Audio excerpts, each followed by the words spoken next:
Hi, I'm Barb Elam, Associate Director of Visual Media Resources and Study Collection Librarian at Bard Graduate Center, and I'm here with Preston Singletary. Preston is a Seattle-based glass artist who has earned international recognition for work that fuses the traditions of European glassblowing with his native Tlingit cultural heritage. Singletary began working with glass in 1982, learning directly from other Seattle area glass artists, assisting on a production team at the Glass Eye Studio and faculty at Pilchuck Glass School. He also worked at the Kunstfach Art and Design School in Stockholm, Sweden, and with Venetian Glass Masters. Singletary maintains an active teaching and exhibition schedule, including frequent teaching at Pilchuck. Preston is responsible with artist David Svensson for initiating Pilchuck's founder's Totem Pole, which he made with Svensson and woodcarvers in Haines, Alaska. The totem was made for Pilchuck's 30th anniversary and represents Pilchuck founders John Hauberg, Ann Hauberg, and Dale Chihuly. And incidentally, this summer, Preston will be teaching at Pilchuck's inaugural 50th anniversary session, which focuses on Indigenous artists in glass. Preston is here as part of our programming for Voices in Studio Glass History, Art and Craft, Maker in Place, and the critical writings and photography of Paul Hollister. Preston, welcome. Thank you for being here. Thank you. Why don't we start at the beginning? What drew you to glass? Initially, it started as more or less a day job, as I like to put it. I was fresh out of high school, and age 19, I started blowing glass in 1982. Dante Marioni got me a job there, and he was working there on the production floor. And as he put it, he was hoping to entice his friends to take up glass blowing, and thereby he could build a team around all of us helping him. And so yeah, I started there on the production floor and worked there for about 3 years till I started working with Benjamin Moore. The Glass Eye kind of outgrew the studio space that it was at when I started on South King Street in Seattle, and then Benjamin bought that building and he converted it into his own studio, and then I started working with him. And so I worked with Benjamin for about 18 years or so. And then, it was, developing my work on the side, going to Pilchuck, and, kind of finding my own path, with glass. Right. Okay. Great. Thank you. You started your career making non-native glasswork and eventually began creating pieces based on your Tlingit heritage. What compelled you to make that transition? Well, the early work that I did, of course, I was kind of following the trends of just, glass blowing in general, working with Dante quite closely, and Benjamin. The work that I was doing was more influenced by design and classical forms. And, so it was about, so from 82 till about 88, I started going to Pilchuck, and then around 88 is when I first kind of started to dabble in the Tlingit designs, which I didn't really know much about or what it was going to take to get into it, but I started practicing with a sandblasting technique, drawing designs out on the work. And so I basically was looking for my own voice with the material, and I decided to look to my cultural background. And so once I did that, it really opened up a lot of doors for me. But it wasn't until from about 88 to say 95, after I got married, life kind of got serious, and so did I. So I decided to, and up until that point, I was playing music quite a bit. So I was trying to make it as a musician as well and blow glass during the day. That's why I say it was kind of a day job, so to speak.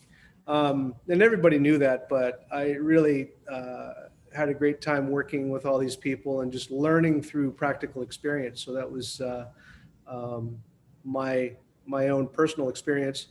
And once I started, working on the native designs, I really, it kind of transformed my thought process and everything that I was doing in terms of looking at objects that were more sculptural and decorative as far as the design, the surface design and what have you, and trying to understand the architecture of the form line, designs that make up Northwest Coast art. And, so I had to seek out mentors and teachers to help me learn the basics. And so once I did that, it basically gives you this vocabulary that allows you to develop your own designs. Thank you. You just mentioned that you're a musician and you were thinking of pursuing music as a career before you fell into glass. How does Yeah. music inform your work as a glass artist? Well, I mean, music has always been, it's been like a constant balance throughout my life, in terms of just this thing that I love. I grew up playing piano, and then I switched to guitar, and eventually, switched to bass.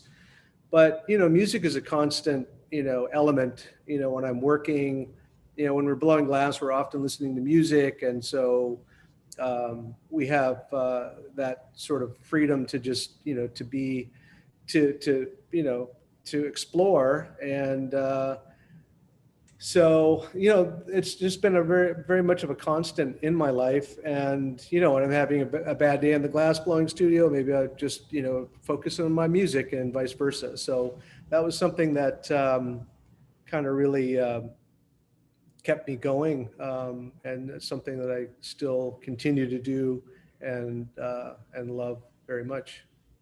Yeah, very interesting. Thank you. When most people that are not involved in glass hear the word glass artist, most people think of blowing. But many of your works are made involving other techniques such as kiln forming.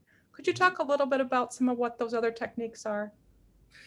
Yeah, so primarily what I do is, blow glass and sculpt glass, and then I'll design the surface and do the sandblasting process to give it the design work. But I also do kiln formed glass. When I was starting out and trying to develop my vocabulary of things that I could do, I started to look at other ways of forming glass, and then the lost wax process really kind of jumped out. But in each case, when I do these kinds of pieces, I work collaboratively with a wood carver, and I'll design the totem or the object that's going to be, carved in wood, and then send it out to basically a fabricator who does the lost wax process. And so I've worked with Fire Art in Portland, Oregon, and as well as some of the glass makers in the Czech Republic. So through the introduction to the Czech artist was Charlie Perriott, who actually gave me my first glass blowing lesson. And he was one of the early founders of the glass eye. So we had this friendship going, and I knew that he was working in Czech Republic. So I wanted to make this totem pole. It was about 7.5 feet tall, and we were having a hard time finding someone who was willing to kind of take the risk and try to make it. And so I went to Charlie, and he found somebody in the Czech Republic to do it. And so we made this 7.5 foot totem pole, and it was like 2,000 pounds of glass. And that was like very, that was kind of on the next level kind of thing for me. And so the pieces you can see behind me were fabricated in Portland. The two posts on the side are actually kiln cast forms, and then the screen is actually multi panels of glass, and then this mural is distributed across the multi panels, and then cut and then sandblasted. So trying to break into more of a monumental approach to some of this stuff, and that's how I work with the kiln form stuff today. Yeah, very cool. Very, very cool.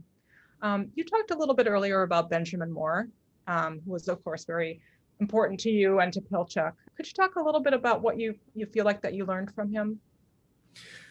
Oh gosh, I mean, Benjamin was like, it's kind of like just like a father figure to me in a lot of ways. I mean, he he and I formed a really close friendship early on, and I was his assistant, so I was assisting on the team, on his team, and at that time he was working with many different artists who would come to him, and then we would make the work for him. It was like Dante Marioni and Richard Royal and Dan Daly and uh, you know Cappy Thompson and Danny Perkins, all these artists that would kind of cycle through the studio on a regular basis, and so I really got a pretty varied experience in terms of I don't know, sensibility and technique, and of course that combined with Benjamin's sense of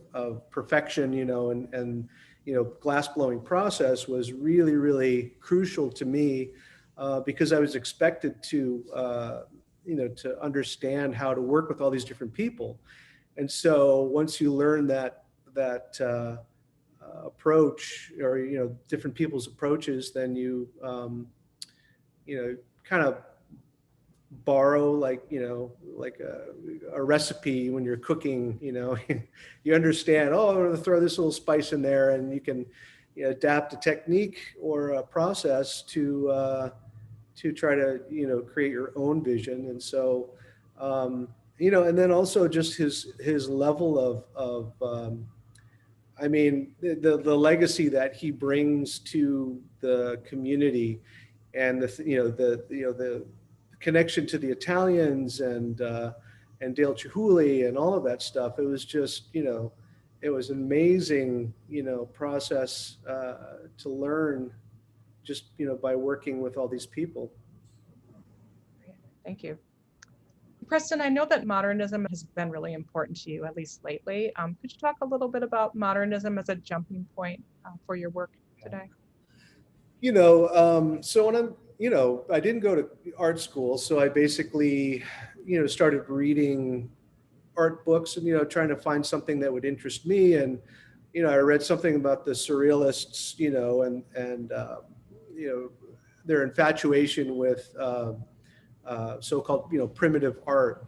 And, so that kind of opened up the doors to modernism and primitivism. And, that was, so just as a casual student of that and looking at books and reading, I became really infatuated with the whole idea of at first, modernism played into my work in terms of the decorative art kind of side of modernism. But then when I started to, find my own way and learned about primitivism, which was, the modernists that were looking at, primitive art, or, Native American art, oceanic art, African art, and then becoming inspired by that. There was a lot of interesting dialogue going on, especially when I was trying to marry my own, glass blowing process to my cultural background.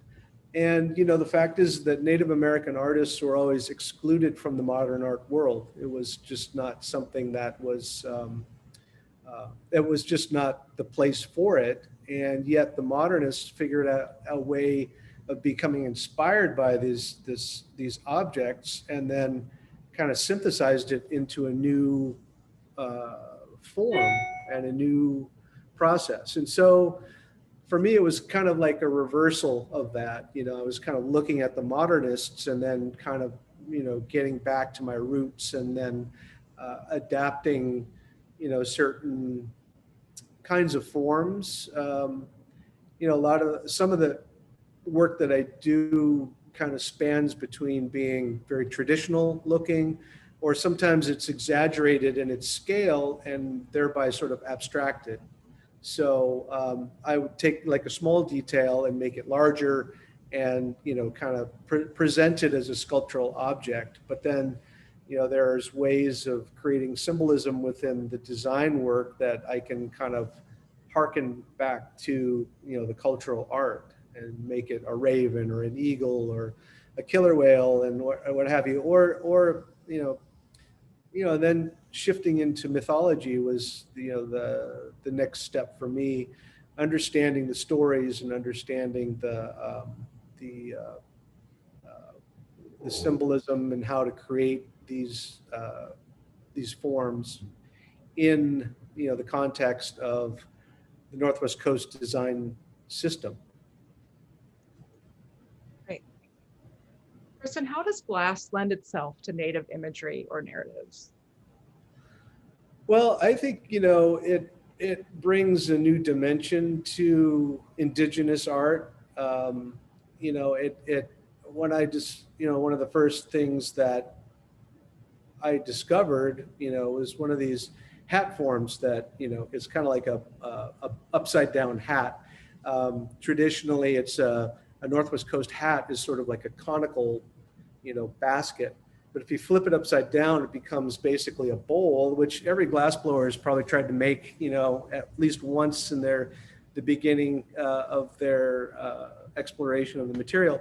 And so I saw that as a bowl. And so I started to create the design work on it. And I'll tell you this funny story, because my aunt, who was really excited about, me getting involved with our cultural art,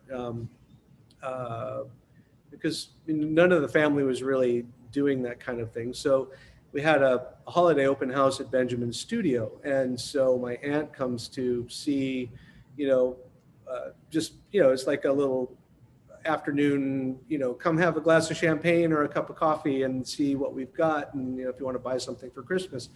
Well, the assistants, we usually have a card table over in the corner, and Benjamin has this, beautiful showroom with all these nice pedestals and lights and stuff, above the pedestals. And my aunt said, well, can we put the hat on this pedestal, and just to see it, because I had this cobalt blue hat form with the design work on there.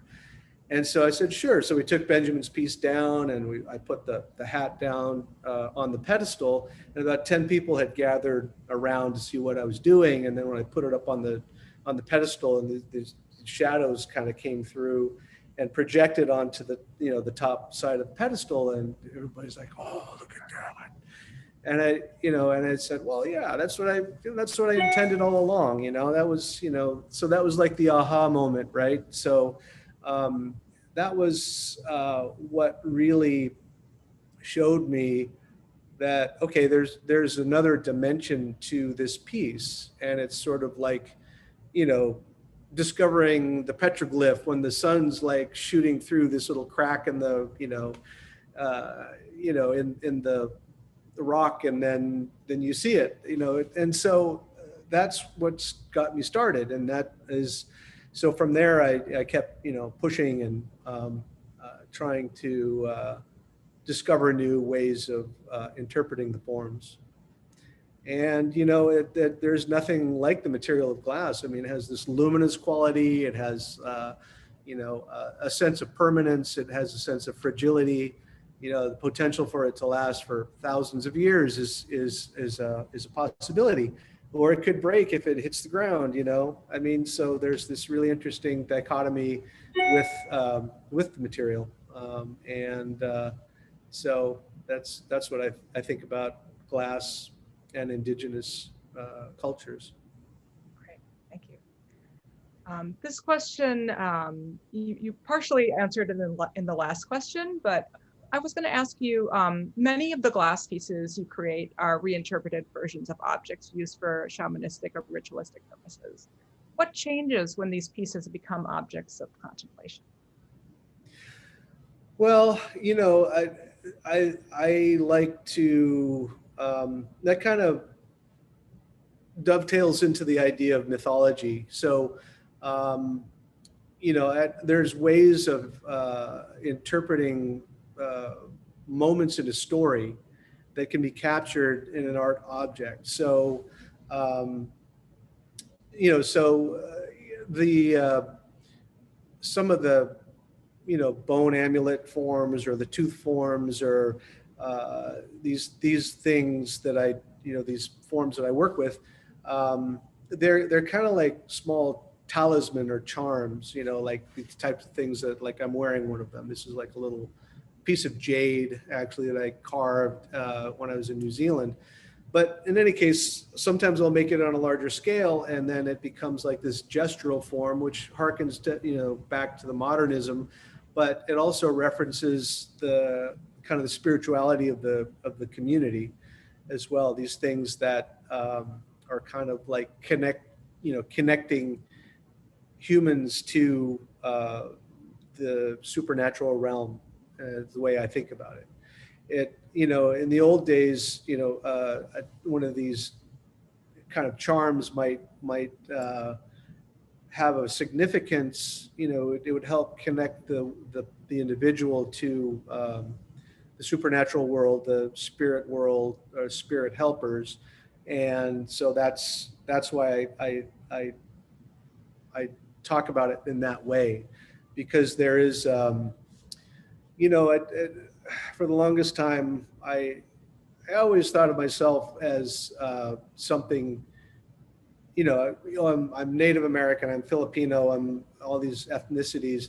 Then I went to Europe to live there for 6 months, and I felt very, very American, right? So when I come back, I'm it expanded my perspective of the world, and so I was really determined at that point to try to make a difference with my work, and sort of have become one of these people that that is utilizing their culture to highlight the past, but also look at the future.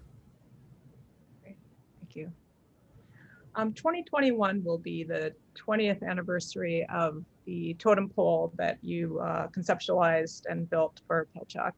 Are there any plans for any celebrations for the 50th anniversary with the Totem Pole? I know that you're going to be teaching in the summer. Yeah. We're looking at restoring the totem to some degree, a fresh coat of paint, basically. Just to kind of give it, it's actually in really, really good shape, partly because the way that we installed it was actually quite brilliant, I thought, because it, when we stood it up, there was like half-inch plywood that lifted it off the ground, so off this, a concrete pedestal. And then I created this rain hat, a glass hat that, protects the end grain of the totem pole. So it hasn't sort of like it hasn't wicked up all this moisture that is here in the Northwest. So it's in really good shape. And we are exploring about, pitching an idea to the school for making, commemorating the 50th. And we're actually at the school, we're talking about the next 50 years. Okay, so what's the next 50 years going to look like? So we're trying to, we're thinking long term. We're thinking, hoping that the school will be preserved and will continue. And I have a proposal that is going to be that they're looking at, and they would like to create another gathering space, which I would like to create this kind of a longhouse feel, and have like a central fire pit, that was up on the hillside where we used to conduct sweat lodge ceremonies for this, the whoever was on the campus in that session, so we wanted to kind of transform that space and talk about like the ceremony that was done there, and also kind of pay homage to to Native culture, and as an opportunity for the school to have this place.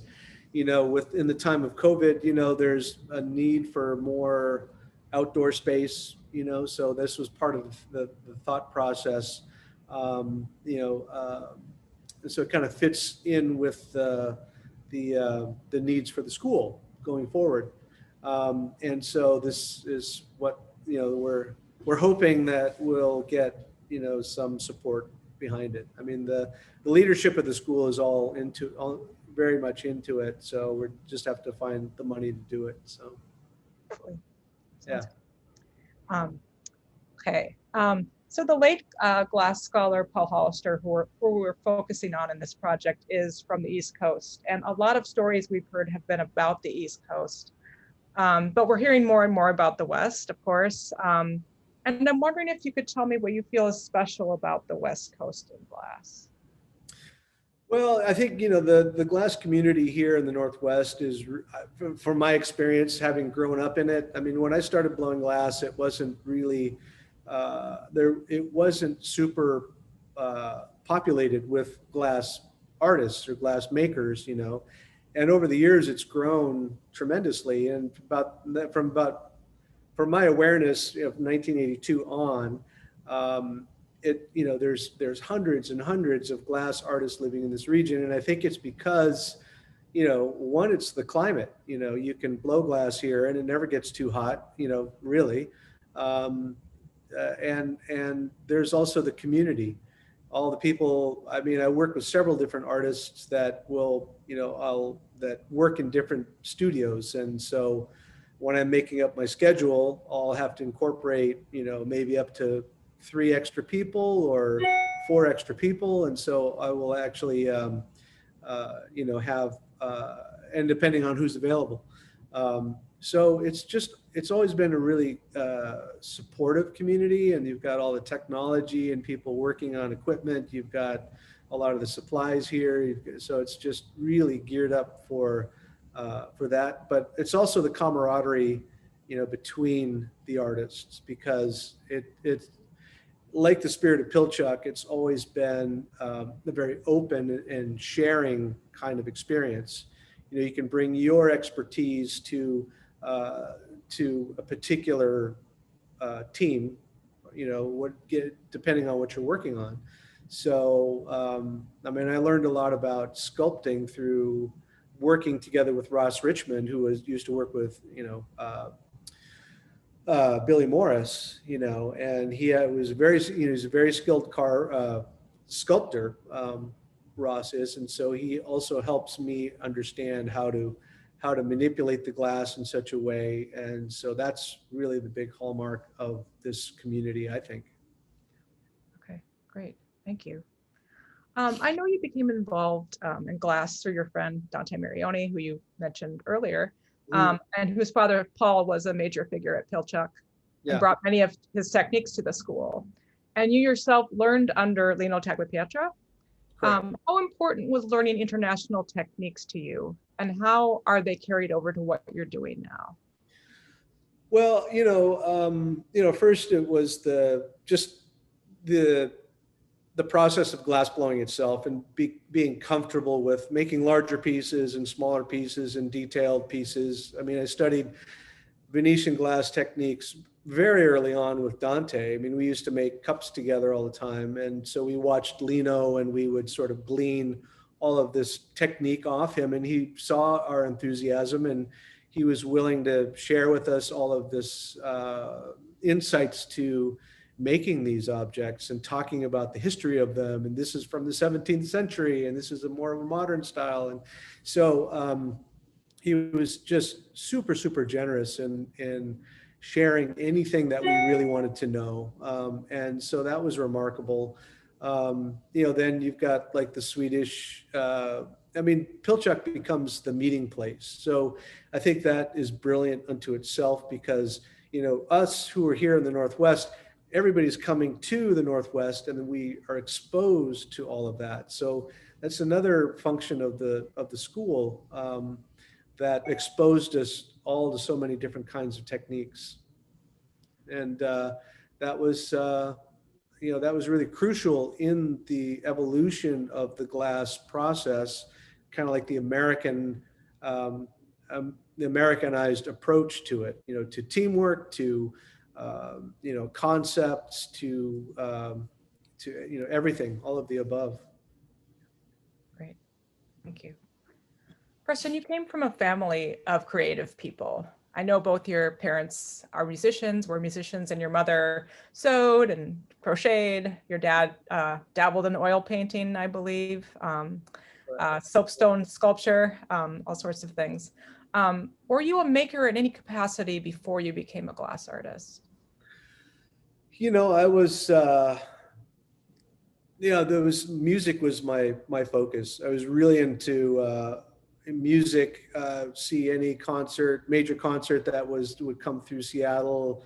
At the time, you could get a concert ticket for $6. It's just sort of like, now it's like, 75 or $250 to go see a show these days. And so, so that was my main interest. And like I said, that the music was something that was the